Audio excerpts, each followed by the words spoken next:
नमस्कार, मी गौतम कांबळे. जी के न्यूज मराठीमध्ये आपलं सर्वांचं स्वागत.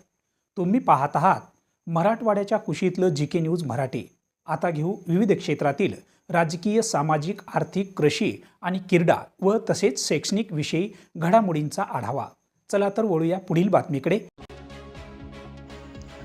नांदेडच्या गुरु गोविंद सिंग स्टेडियम येथे शुभम क्रिकेट अकॅडमीच्या वतीने क्रिकेटच्या स्पर्धा आयोजित केल्या होत्या. या स्पर्धेमध्ये अनेक क्रिकेट अकॅडमीने भाग घेतला होता.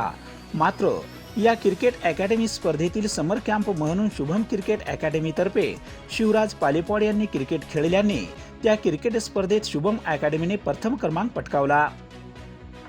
अशा या आयोजित केलेल्या क्रिकेट अकॅडमीच्या समर कॅम्पचा बक्षीस वितरण सोहळा कार्यक्रम नुकताच संपन्न झाला असता या प्रसंगी NDCSचे सेक्रेटरी तथा कार्यक्रमाचे अध्यक्ष अशोक तेरकर, रेसिडेन्सी MPLचे सदाशिव भुयारे, उपाध्यक्ष SCSचे अशोक लोहार, राष्ट्रवादी काँग्रेस पक्षाचे सचिव सुनील नानवटे यांच्या हस्ते शिवराज पालेपॉड यांना गोल्ड मेडल व सन्मानपत्र देऊन गौरवण्यात आले.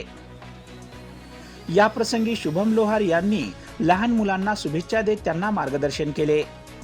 शिवराज पालेपॉड या 8 वर्षाच्या मुलांनी या क्रिकेट स्पर्धेमध्ये उत्तम पद्धतीने क्रिकेट खेळून आपल्या टीमसह शुभम क्रिकेट अकॅडमीचे नाव रोशन करत सन्मानपत्र व गोल्ड मेडल जिंकल्याने त्याचे सर्व स्तरातून कौतुक होत आहे आणि अभिनंदनाचा वर्षाव होत आहे. Bureau report, GK news, Nanded. तुम्ही पाहत आहात महाराष्ट्राच्या कुशीतलं GK न्यूज मराठी. सात जनतेची, भूमी महाराष्ट्राची.